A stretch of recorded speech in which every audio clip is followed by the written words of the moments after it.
Naduna leiba mana khanghoda office to the laklaga tawramliba mawong matawduda Jolina thazada magi mataw tabu yenglakpani adubo staff singdugi mamangda PIBA Jolly bu chingduna purakhibado Robert na leiriba magi Kevin yoramdai thanglamba khongdu chaplepe aduga pairamba magi khuttuso khangtha thadore Sorry kedobuno sida laise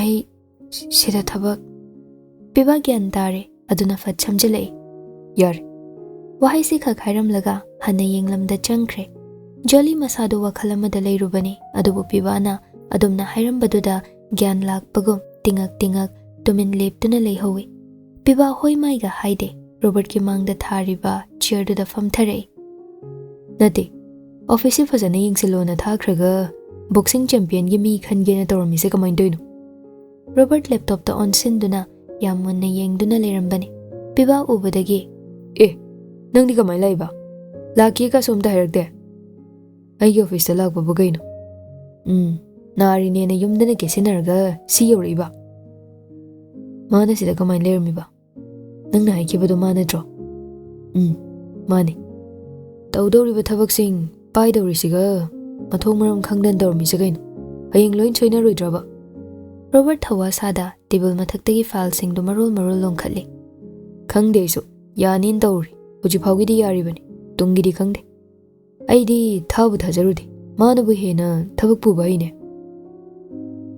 PIBA paini yenglai aduga thabak haide janade harga yam thuna sindo aina lakpada male helamgano phaginate igar gani ko kaino tainde mi asu phajana thabak tawrisida thabak haide hayoi o khangde aide aina puringai aigi kusi dawri aina yani khanba dawri nang bayar kanda muk sindo nang yam sintok ningagana hayengdagi nang thabak karu ai yam lepninga bane na basu farabani na ai ngamdre aduga nang kusi dawr nang na haplamba mini nang na silam daw na dro khangde aina leiri phawdi kaisu soidre aduna ngamoy nang na pamdradi nang thokpa tawra tan thoko PIBA du prok chakle Robert na adumnaga leikibaduda office ka oibaga ma yam kana ngangnarubasu tali aduna yetfam khangdre yumda oiramade mana ngamnaba ama adum khumlaga yetkadabani office manung oiba khaknattana Jolly su mafam sida leikibana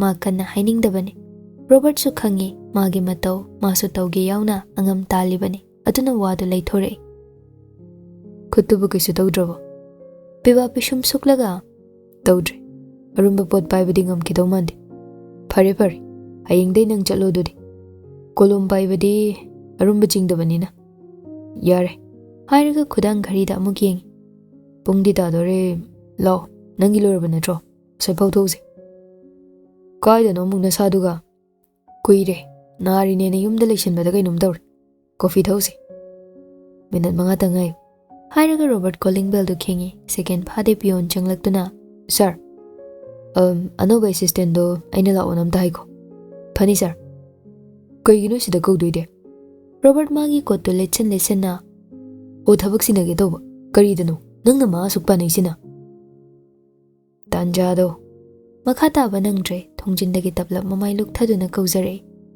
sir aibu kobi babu PIBA khonjal tabada Robert yengle tung ona famlambana lakliba midudi masak unaba natte Robert Jolly da onsilaga chango office matam budi loidore ai thabak amasu leiraba nang simta loisilamona haige dawani Jolly makhongdu tapna thangduna mamitto tung ona phamliba PIBA da so amuk yengle hoi sir hairaga Robert tagi file du lawduna tumin thokre PIBA phamlambadagi hogale aduga chinglap tawna nokle matawduda Robert na kari amuk tawre kaistawdi khangi kaidawrage mondrang ga sanarano thosilo hairaga anidu room dagi thokre Jolly hoina famliba room du yorakpada ngasai thengnakiba nupido mamainon thaduna leirami Jolly de Robert na pikiba file do pakthaduna yengle adubu Robert amadi PIBA thoklakpado ma khangi ushinade adubu anidu de kanamta da hanne yenglamda thokibani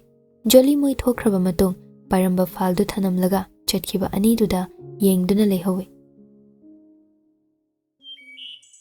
nakalamadana Lukhoi ꯑꯃꯗꯤ ꯑꯌꯤꯡꯕꯤ ꯆꯥ ꯊꯛꯇꯨꯅ ꯃꯆꯥꯁꯤꯡꯒꯤ ꯋꯥꯔꯤ ꯁꯥꯟꯅꯔꯝꯃꯤ꯫ ꯃꯈꯣꯏ ꯑꯩꯒ꯭ꯌꯥ ꯋꯥ ꯑꯝꯇ ꯇꯥꯟꯅꯁꯤ꯫ ꯀꯩꯅꯣ ꯍꯥꯏꯌꯨ꯫ ꯅꯆꯥꯅꯨꯄꯥ ꯔꯣꯕꯔꯠꯀ ꯈꯪꯅꯖꯕ ꯅꯨꯄꯤ ꯃꯆꯥꯗꯣ ꯃꯩꯇꯩ ꯅꯤꯡꯉꯣꯜ ꯑꯣꯏꯔ ꯃꯥꯜꯂꯦ꯫ ꯃꯤꯕꯨꯗꯤ ꯌꯥꯝ ꯐꯩ ꯍꯥꯏ꯫ ꯀꯝꯗꯧꯅꯤ? ꯀꯔꯤ ꯍꯥꯏꯔꯒ ꯅꯆꯥꯗ ꯍꯧꯗꯣꯛꯀꯅꯤ? ꯂꯨꯈꯣꯏ ꯄꯥꯏꯔꯝꯕ ꯆꯥ ꯀꯞꯇꯨ ꯇꯦꯕꯜꯗ ꯊꯝꯂꯒ ꯉꯥꯏꯍꯥꯛ ꯐꯝꯃꯤ, ꯇꯨꯃꯤꯟ ꯂꯩ, ꯈꯜꯂꯤ ꯋꯥꯈꯜ ꯑꯃ꯫ ꯃꯥꯏꯊꯣꯡꯗꯨꯁꯨ ꯃꯛꯁꯤꯟꯈꯤ, ꯑꯗꯨꯒ ꯁꯣꯔ ꯑꯁꯥꯡꯕ ꯑꯃ ꯍꯣꯟꯗꯣꯛꯂꯒ ꯃꯃꯥ ꯊꯧꯔꯥꯅꯤ, ꯅꯪ ꯃꯃꯥꯡꯒꯤ ꯋꯥꯔꯤ ꯀꯥꯎꯔꯕ꯭ꯔꯥ? ꯑꯌꯤꯡꯕꯤ ꯋꯥ ꯉꯥꯡꯂꯛꯇꯦ꯫ ꯂꯨꯈꯣꯏꯗ ꯌꯦꯡꯂꯝꯕ ꯃꯃꯥꯏꯗꯨ ꯇꯞꯅ ꯂꯩꯊꯣꯛꯈꯤ꯫ ꯂꯨꯈꯣꯏ ꯃꯈꯥ ꯑꯃꯨꯛ ꯇꯥꯔꯛꯏ꯫ ꯅꯪꯕꯨ ꯅꯨꯡꯁꯤꯗꯕꯗꯤ ꯅꯠꯇꯦ, ꯑꯗꯨꯕꯨ ꯑꯩꯒꯤ ꯄꯨꯟꯁꯤꯒꯨꯝꯅ ꯅꯆꯥꯒꯤ ꯄꯨꯟꯁꯤꯗꯁꯨ ꯅꯤꯡꯉꯝꯗꯕ ꯂꯩꯈꯤꯕꯗꯨ ꯄꯥꯝꯕ꯭ꯔꯥ? ꯑꯗꯨꯕꯨ ꯃꯙꯧꯅ ꯂꯦꯞꯂꯝꯕ ꯋꯥꯔꯦꯞꯇꯨꯒꯤ ꯍꯥꯏꯔꯨꯔꯗꯤ꯫ ꯋꯥꯗꯨ ꯂꯣꯏꯁꯤꯟꯗ꯭ꯔꯦ ꯂꯨꯈꯣꯏꯅ ꯊꯠꯂꯛꯏ꯫ ꯃꯥꯅ ꯂꯦꯞꯄ ꯋꯥꯔꯦꯞ, ꯃꯥꯒꯤ ꯑꯅꯤꯡꯕ ꯊꯨꯡꯅꯕ ꯍꯣꯠꯅꯔꯛꯈꯤꯕꯒꯤ ꯅꯠꯇ꯭ꯔꯣ ꯑꯩꯒꯤ ꯊꯃꯣꯏꯗ ꯄꯦꯟꯗꯕ ꯂꯩꯈꯤꯕꯁꯨ? ꯍꯣꯏ, ꯑꯩꯒꯤ ꯑꯄꯥꯕꯨꯡꯒꯤ ꯑꯀꯟꯕ ꯐꯤꯔꯦꯞꯇ ꯍꯥꯏꯕ ꯏꯜꯂꯝꯕꯗꯨꯅ ꯉꯁꯤ ꯅꯪ, ꯑꯩ ꯑꯃꯗꯤ ꯏꯆꯥ ꯔꯣꯕꯔꯠꯀ ꯄꯨꯟꯅ ꯂꯩꯕ ꯐꯪꯂꯤꯕꯅꯤ꯫ ꯑꯗꯨꯕꯨ ꯑꯩꯒꯤ ꯊꯃꯣꯏꯗꯁꯨ ꯆꯩꯅꯥꯗꯤ ꯂꯩꯔꯤꯅꯦ ꯊꯧꯔꯥꯅꯤ꯫ ꯑꯗꯨꯅ ꯏꯆꯥꯅ ꯄꯥꯝꯖꯕ ꯏꯃꯧꯗꯨ ꯄꯨꯔꯛꯁꯅꯨ, ꯑꯩꯅ ꯌꯥꯏ꯫ ꯊꯃꯣꯏ ꯁꯦꯡꯅ ಶ್ರೀ ꯏꯕꯨꯡꯉꯣꯗ ꯍꯥꯏꯖꯔꯒ ꯂꯣꯏꯔꯦꯗꯅ꯫ ꯑꯌꯤꯡꯕꯤ ꯐꯤꯖꯤ ꯅꯥꯝꯃ ꯆꯤꯡꯈꯠꯂꯒ ꯃꯄꯤ ꯇꯩꯊꯣꯛꯏ꯫ ꯌꯥꯔꯦꯁꯦ, ꯍꯧꯈꯤꯕꯁꯤꯡꯗꯣ ꯄꯨꯊꯣꯛꯑꯒ ꯑꯅꯥꯕ ꯑꯣꯏꯅꯅꯕꯅꯤ꯫ ꯁꯨꯝ ꯑꯁꯤ ꯇꯧꯏ ꯍꯥꯏꯗꯅ ꯀꯔꯤ ꯇꯧꯕ ꯌꯥꯒꯦꯗꯣ ꯇꯥꯟꯅꯁꯦꯅ ꯍꯧꯗꯣꯛꯂꯨꯕꯅꯤ꯫ ꯇꯣꯛꯑꯁꯤꯁꯦ꯫ ꯑꯃꯗꯨꯅ ꯃꯁꯥꯁꯨ ꯉꯝꯗꯦ, ꯀꯔꯥꯏꯗꯅꯣ ꯑꯃꯨꯛ ꯆꯠꯈ꯭ꯔꯤꯗꯨꯅ? ꯌꯨꯝꯗ ꯁꯨꯝ ꯂꯩꯁꯟꯕꯗꯣ ꯅꯨꯡꯉꯥꯏꯇꯦ, ꯏꯕꯨꯡꯉꯣꯒꯤ ꯃꯅꯥꯛ ꯆꯠꯂꯨꯒꯦꯅ ꯍꯥꯏꯔꯝꯕꯅꯤ꯫ ꯃꯥꯏ ꯍꯟꯖꯔꯛꯀꯅꯤꯁꯦ꯫ ꯐꯔꯦ ꯐꯔꯦ, ꯂꯥꯏ ꯁꯦꯕꯥꯗꯣ ꯉꯥꯏꯍꯥꯛ ꯂꯩꯔꯒ ꯑꯩ ꯇꯧꯔꯒꯦ꯫ ꯍꯜꯂꯛꯑꯒ ꯋꯥꯔꯦꯅ ꯑꯃꯨꯛ ꯇꯧꯔꯔꯅꯤ꯫ ꯐꯔꯦ, ꯑꯩꯁꯨ ꯊꯕꯛ ꯈꯤꯇ ꯂꯣꯏꯁꯤꯜꯂꯨꯈꯤꯒꯦ꯫ ꯍꯥꯏꯔꯝꯂꯒ ꯊꯣꯛꯈ꯭ꯔꯦ꯫ ꯂꯨꯈꯣꯏ ꯑꯌꯤꯡꯕꯤ ꯊꯣꯛꯈ꯭ꯔꯕ ꯃꯇꯨꯡ ꯍꯧꯖꯤꯛ ꯁꯥꯟꯅꯔꯝꯕ ꯋꯥꯔꯤꯗꯨꯅ ꯃꯇꯝ ꯀꯨꯏꯅ ꯀꯥꯎꯔꯨꯔꯕ ꯄꯨꯟꯁꯤꯒꯤ ꯇꯥꯡꯀꯛ ꯑꯃ ꯅꯧꯍꯧꯅꯅ ꯅꯤꯡꯁꯤꯡꯂꯛꯄꯒꯨꯝ ꯇꯧꯔꯛꯏ꯫ ꯐꯝꯂꯤꯕ ꯁꯣꯐꯥꯗꯨꯗ ꯃꯁꯥꯒ ꯃꯀꯣꯛꯀ ꯄꯨꯟꯅ ꯉꯥꯊꯗꯨꯅ ꯐꯝꯂꯛꯏ, ꯑꯗꯨꯒ ꯆꯩꯅꯥ ꯐꯥꯎꯔꯕ ꯑꯃꯒꯨꯝ ꯃꯃꯤꯠꯇꯨ ꯇꯞꯅ ꯎꯏꯁꯤꯟꯈꯤ꯫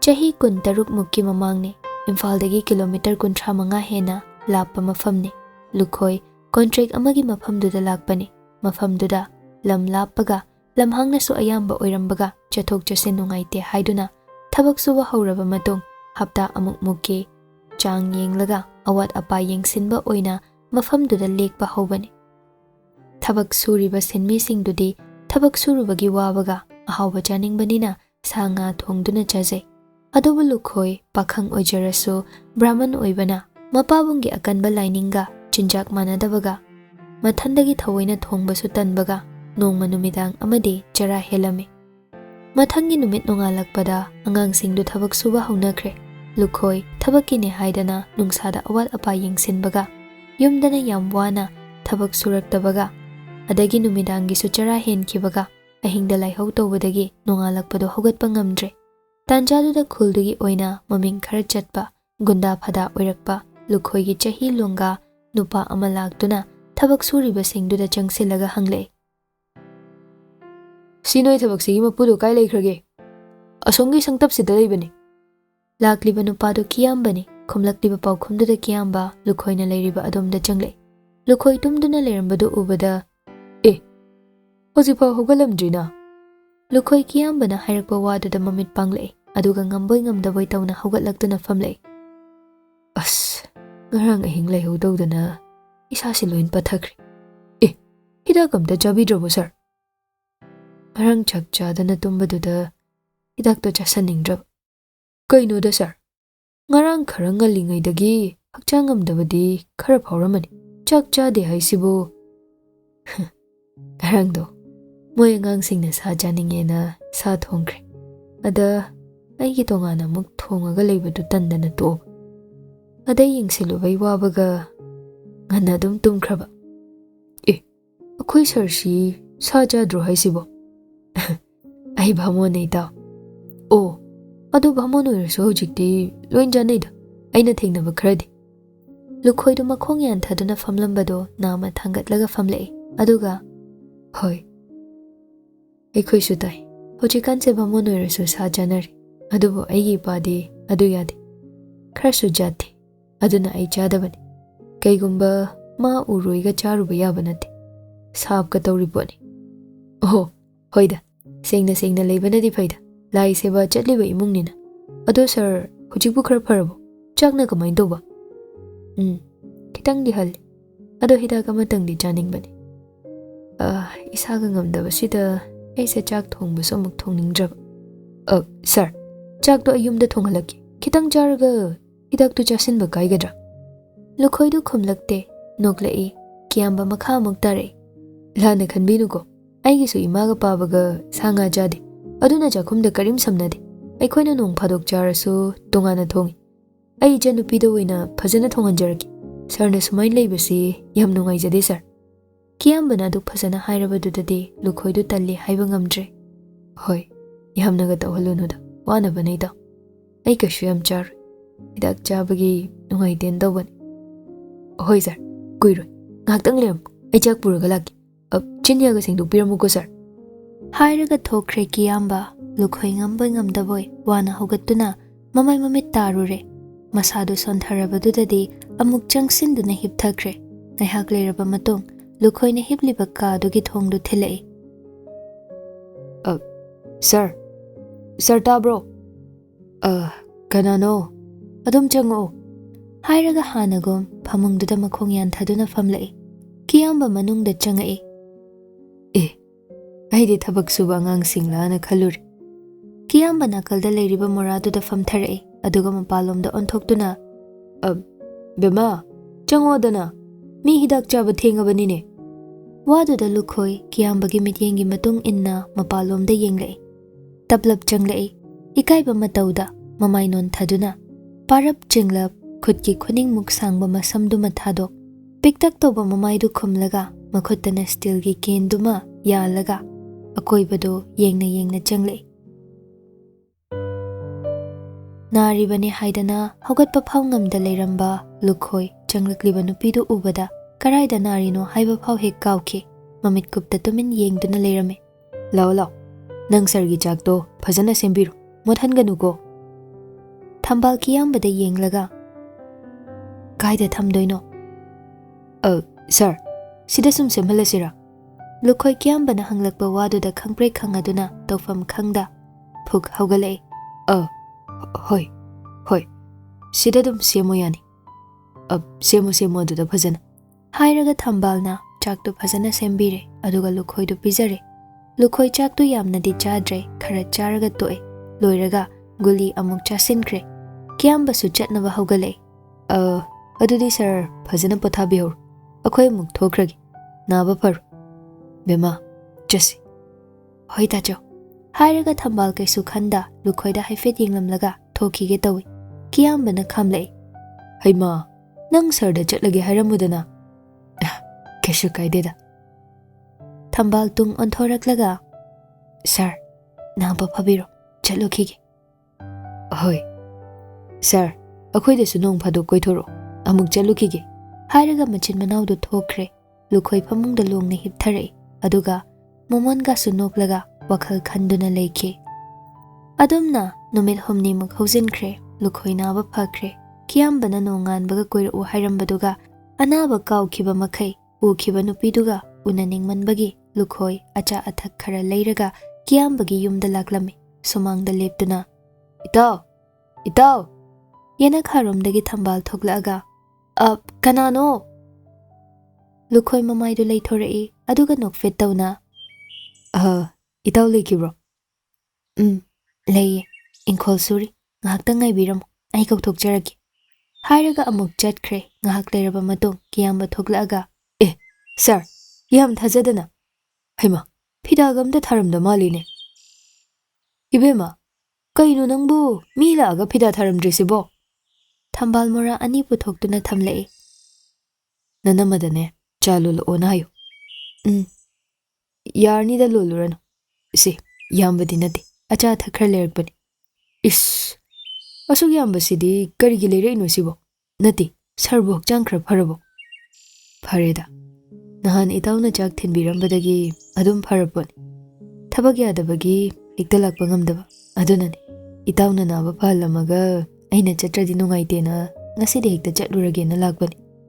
Kiyambaga punna nokminai lukhoina ado itawbu hauji kari hotnarigi ingkholdana kari tharino. Kiyamba ikairap tawna sir ingkhol sidi pahabaga imaga sunjilena khara mateng pangbani. Ataidi thoidokpa tawdeda. Leikai thabak thoramda khara mangjil tharaga hotnaminari haiduni. Sel thokpham leitabasi yam waida. Angangsu lairik tamba horakpaga has tawpham khangde haiduni sir. Ima pabagi mateng pangidudi yam phaida itaw. Ado ai wa ma hudoki nang yaningadra. Haibiyo sir. Tanjaduda thamba steel glass tuda cha ani hairaga puthore. Kiyambana nang sir da hana piyo. Thambal cha du lukhoida pi karim haida lukhoi thambal da yengna cha du lawi. Kadai ima dane ngasidi loisilage arembadu hayeng tawrage na hayuko. Thambal changkraba matong lukhoi wa hudore. Aigi hojik tawriba thabaksi itawna khara yengsinbiru. Ai itawgi siyar thongjagi. Lana khanuko. Lamna lapaga hangat handa sum chatpasu ngamda adai sida su kuina leithokpasu yade. Yumdasu aiga pabungna atai thabaki kawrakpasu yaw. Hoi, ai maraktadi yengsinba lakani. Adubu mafam sida aina nakna khangnaba haibu itawni. Ai itaw thajabagi haibani. Yaningdrasu haibiro.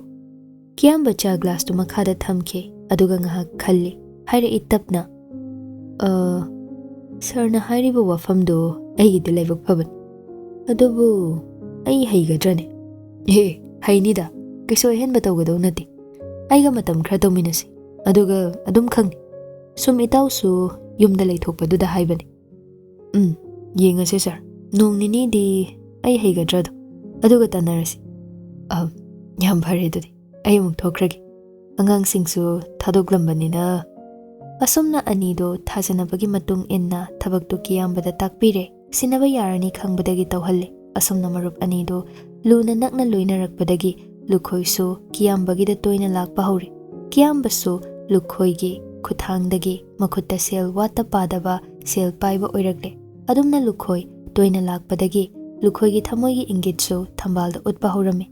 Ing tapjaba nupi oirasu thambal leisabi phagalakpini. Aduna matamgi irang khangi. Mabunga toina loina tinabanina lukhoi afaba mini khangbana masu lukhoigi thamoigi waroldo harauna lauduna nupi oibe magi thamoi shu pithoklure. Asumna pakhang leisa anido nungsibagi lambida khong thangjinarakpaduna thamoigi oiba thajanaba mari thamkhre. Tha kharagi matung thambal lukhoina pikiba nungsibagi khudol mitamba horakle. Phangadore khanglakpadagi lona lukhoida mabo mayumda pusinaba taksilakle. Lukhoisu thambalbu thamoi sengna nungsibana kiyamba amadi kana khanghanda nungthil wairamduda mayumda puduna laklame. Nakal amadana mana singkraba pukukni. Machagi sajat machagi wari hana taduna leirambani. Lukhoisu khangkhangda thambalbu puduna mangolda karakbani. Lukhoi pokpa apokpado lai seba tawruna bahaidana imunglomdagi thoglakbani. Adubu machanupa leirambadu ubada chaplepe. Nakalda lepliba nupidusu ubada hena asawba kakre. Adubu fatharaga tapthaduna hanglei. Nangi thabak loiramlabro. Lukhoi yengbadada khangi mapagi masakto adubu adumak khumi. Loiramdri. Nupi machasina kanano. Lukhoi thambalde yenglei. Thambalsu adumangai. Lukhoide yenglei. Lukhoina Egya pabung ai wamta aina hangisi kum. Nupi shi kanano hayo. Tanjaduda lukhoigi mamado mapana lai seba tawdore haibaduda pukokna irujaringai pochai samlamge haiduna thoglakpani. Adubu mangolda tawramlibadu ubada chaplepe. Aigya babunga imagagi namo ehenge haina puraklabani. Pukok mamitu luthana lukhoida yenglei. Magi sagaina karino. Lukhoi handakti humang kanglakle. Laptak mamadasu yengjare. Aduga tapna Laishramni. Kari. Tanjaduda lairiba mama amadi lukhoigi nakalda lepliba thambal khangpre khangi. Lukhoi tumin lei mamit chejet uishinke. Tawriba matawduda wahai ama phau makha taba yararoi khangle. Aduna lukhoi karimta hairaktre. Nasagi dharma masak khangdaba. Nang kanano nasana khangdabro? Asuk sengna leijariba brahman namagi imungdabu mathong maram khangdaba chakcha yuthak phajadaba makhoina ibungogi mandirda karaga seba tawhanba yabro?